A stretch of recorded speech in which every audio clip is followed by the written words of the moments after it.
I can't quite make up my mind about Happily Never After. Part of me liked it. Part of me thought it was a bit predictable and nothing too amazing. I will say it does have a really good voice cast.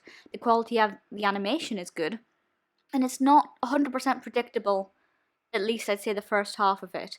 But once you kind of know the characters and know what they're up to, I think it becomes a little easy to kind of work things out. Bearing in mind this is a PG, so it is suitable for the whole family. The younger the audience member, obviously the less likely that's going to be. But I watched this because, well, actually the real reason I watched it is because I want to watch the second one, which focuses on Snow White.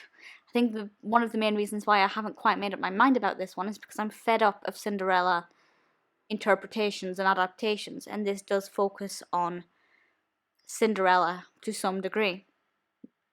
So I also watched it because I love fairy tales, I love animations, and I'd heard some pretty good things about it. Surprising that I'd heard good things, because it has 4.5 out of 10 on IMDb across 10,000 ratings, which is a pretty poor overall score, to be honest. It was released in 2006, does not feel that old. And it's got a whole host of directors and writers, and as I said, a pretty great voice cast. And I do have to say that the acting, the voice acting is great. I did enjoy the animation quality.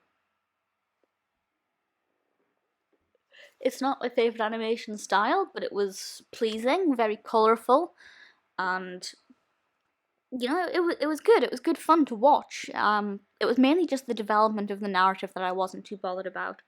So I'll read the description from IMDb, and it says as follows: an alliance of evildoers led by Frida looks to take over fairy tale land, but when Ella, Cinderella, realizes her stepmother is out to ruin her storybook existence, she takes a dramatic turn and blossoms into the leader of the resistance effort.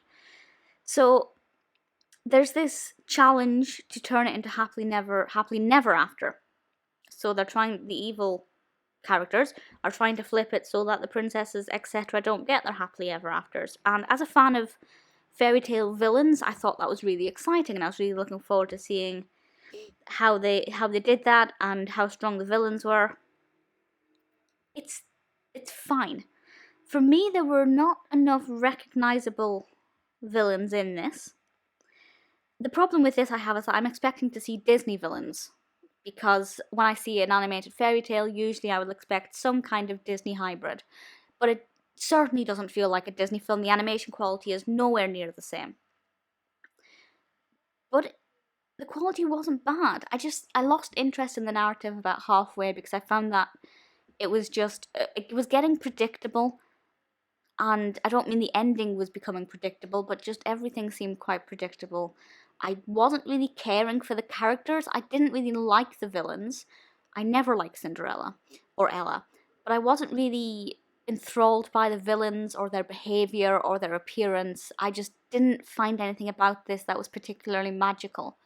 I did like the level of actual magic. For example, we do have a tiny little fairy godmother, and it does retain some elements from fairy tales that we know and love. So it does have visual animated magic, but in terms of the narrative, I didn't think there was much of a spark there. So absolutely the narrative kind of dips and lets itself down. As I said, the voice cast is good. John DiMaggio is in it, Andy Dick, Sarah Michelle Gellar, a whole host of other people. It's very well. Sigourney Weaver's in it. She plays Frida. There are other great voices in this.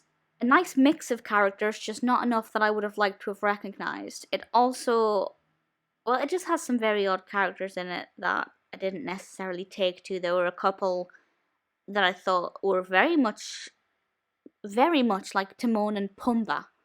Certainly one looked a lot like Pumbaa and the other could pass for Timon, and I didn't understand what the point in those characters were. I didn't really like them. So would I recommend this? I actually would, which sounds weird, but if you like fairy tales and animation, I think it's worth a watch. I don't regret the time I spent watching it. I will watch the Snow White one, but I just think the film could have been better. It's not bad. I won't watch it again. I think a lot of people will like it, but it lets itself down in certain ways. It's fine. Not the best. I like the pink, but other than that, it's It's average.